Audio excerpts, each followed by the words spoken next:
Mark Brennan of Fight on State here with Greg Pickel for it's not a Bill O'Brien press conference wrap.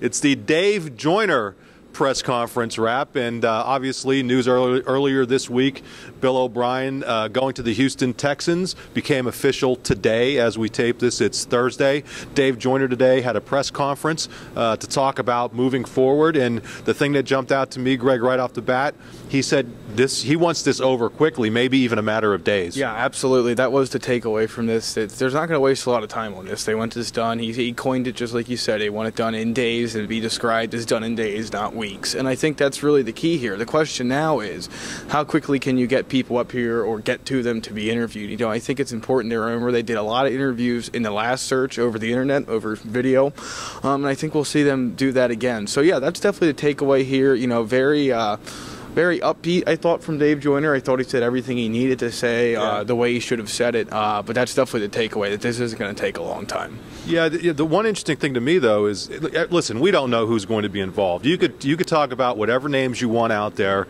but as we learned from the last coaching search, a lot of the stuff that came early was kind of subterfuge, people giving us misdirection, that sort of thing. But say it's a guy like James Franklin that they really want from Vanderbilt. He has a game in a couple days. So if you're talking about getting this wrapped up in a matter of days, it would seem to be difficult with a coach who's actually still involved. So they also announced the search committee, which is Dave Joyner as the chair athletic director, Dr. Tom Poole, the vice president for administration, Charmel Green, associate AD for women's athletics, Dr. Linda Caldwell, faculty athletics rep, Bob Waring, head coach for men's soccer, and Wally Richardson, head of the Letterman's Club, former Penn State quarterback. Anybody on that list surprise you, jump out at you? Not really. You know, I think we were going to see a head coach. It was Russ Rose last time. Dave Joyner said he thought it was important.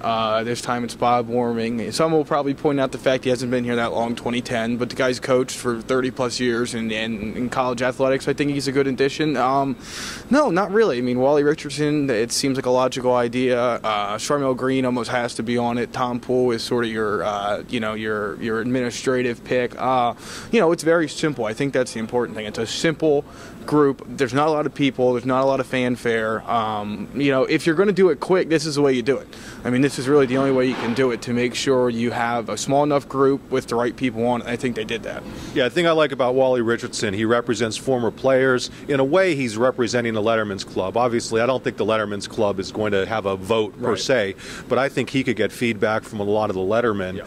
And the other thing is, when he was here previously, obviously as a player, then as an academic counselor type guy, so he really stands for all the right things. And I know Wally personally. I can't say enough about him. I think he's a great guy to have on the staff.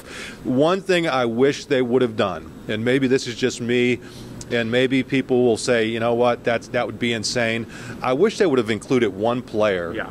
Can you even do that? I don't know. But I think that would have been a nice olive branch to these guys who have been so much, to include somebody at least in an advisory capacity or that sort of thing. Yeah, I don't know the ins and outs of that. Maybe a recently graduated player. I mean, it is tough. Yeah, it is tough. I don't know the ins and outs of that. But I do think that Dave Joyner was asked pretty point blank whether the players will have any say in this, and he sort of tap danced around it as he had to. This is just like any other coaching search. No, they won't have a say, and if they do, it'll be very peripheral. But I think these guys will rally around whoever the new head coach is, just like they rallied around Bill O'Brien, and I think that's really the thing that'll stand out when this is all said and done. Yeah, we're giving you a little extra bonus here. If you look behind us, you could see them taking apart one of the scoreboards. There are guys up there. They must be nuts. It's freezing cold. They're walking around up there, but obviously that isn't the main point of being here. A couple other things I'd like to touch on. I asked Dave Joyner if there was, how they plan to address the fact that there's going to be a president change here. It's not clear who the next president's going to be. That's going to happen in June, and there well could be an AD change. And he said he really thinks that Penn State kind of speaks for itself when it comes to presidents and that sort of thing. Completely avoided the question from the AD perspective. And then he was asked later directly if he intended to apply or try to be still part of the AD thing once Erickson leaves, and he said... Yeah, he said basically he'll wait and see what happens. He's not going away. Dave Joyner's not going away. I know a lot of you think that with Rodney Erickson leaving, so will Dave Joyner. I just don't see it. I thought he walked around that question pretty well in terms of leaving his options open and his doors open, but he did walk around it. It's been said that he would leave when Rodney Erickson left. Of course, he'll leave in June, but quite frankly, I didn't get the feeling that Dave Joyner is going to give this post up. He said he'd serve as long as Penn State needs him to serve, which is what he said all along. I mean, that's nothing new.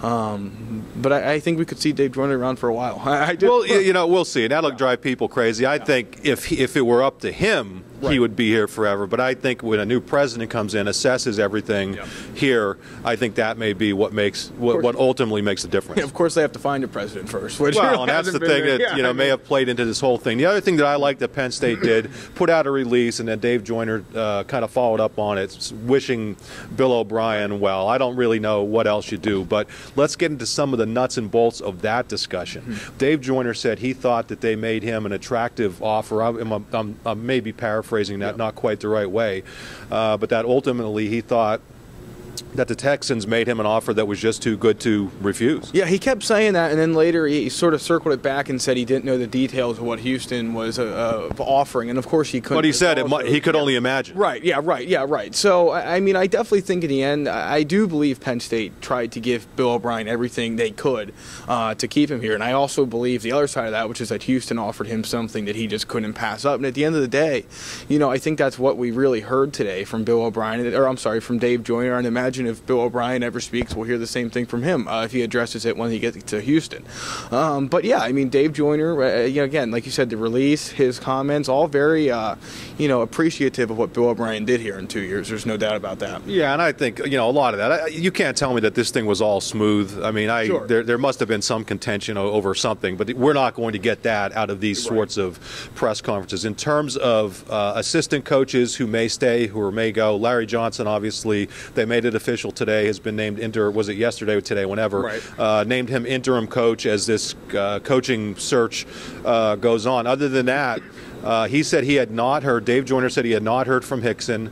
Our sources as of Wednesday night said Fitzgerald had not agreed to go anywhere yet. He was still up in the air. I know there's some other reports out there Thursday morning, but and this is the case with all coaching searches. It's basically going to come down to if somebody wants to stay here, if they don't want to follow O'Brien, if there's not an opportunity there, that it's going to be up to the next coach to decide whether they want him or not. And that's just one of the unfortunate things, because these are, say whatever you will. I know people are upset about different things, but overall I think these are good people, and it's too bad that some of them may be kind of left out in the cold a little bit. Yeah, absolutely. The one thing I found interesting, though, was, and it was sort of a weird question, but it elicited an answer that will definitely be picked apart, was that Dave Joyner was asked if a new head coach would be able to pick his own staff. And Joyner said yes, but he has the ability and reserves the right as the athletic director to veto any changes, and you don't really hear anyone ever admit to that. I mean, the athletic director always has that ability. Doesn't he have to, though? Like, what if a coach came in and had some Yahoo friend? I think he was just CYA, as I think I saw you post on the message board once. But I think that's one of those things he has to say. Yeah, I think you're right. But no, I think we will see some of these guys move on.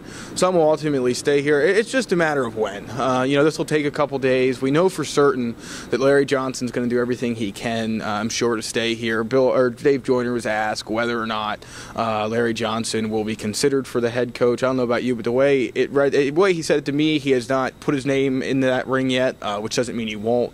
But the way Dave Joyner spoke today, it doesn't sound like Larry Johnson has made it known he would like to be considered for that head coaching job yet. With all due respect to some other reporters here, I thought it was comical that people were asking him if you could name anybody who's reached out to you. And I know some, if you're watching this, I'm sorry, but I had to say it. That you were never going to get an answer, and he just basically gave a flat-out no. Why would he possibly say that? Another interesting line of questioning to me was, will the new coach, will you be looking for a certain style from the new coach? And I thought he really danced his way around that. He said they want to get the best fit here academically and blah, blah, blah, and all the other stuff that you want to say, which is important. I don't mean to dismiss that by saying blah, blah, blah, but I do think that the way football is being played now, it's important to get somebody who is more of an offensive-minded guy. People could argue with me if you want, but also in terms of maybe keeping the nucleus of this team together, I think it'll be important. And so from my perspective, I would be surprised if they don't go with somebody who maybe is, even if the head coach isn't offensive-minded, that they are able to bring somebody in who is kind of like-minded to O'Brien in terms of what he did offensively. Yep, no, I totally agree with that. I think that that's what we're going to see as well. Somebody that I think you're going to see, whether it's the head coach or if it's a defensive-minded head coach, the offensive coordinator that person brings in. I truly do believe that we're going to see somebody that's pretty dynamic offensively. And I mean, quite frankly, if you think about it, regardless of what this job entails, regardless whether it's sanctioned, I have to think there's coaches somewhere offensively that are salivating over the idea of getting to coach Christian Hackenberg. I do. And so I think you'll have a lot of interested candidates, again, head coach, offensive coordinator, whatever, but I do think you'll see a pretty heavy focus on offense, going forward here. That's just the way this team is built right now. Cool. I think that's about it. We'll wrap up this edition of the post-press conference. I guess we have to call it now. We can't really call it the Bill O'Brien wrap, the Dave Joyner wrap. Who knows when we're going to be back talking to you guys next, but stay on the message boards, and we'll keep you up to date with everything that's going on with the coaching search. I'm Mark Brennan. This is Greg Pickel. It's snowing in Beaver Stadium, and those guys up there are insane. Thank you.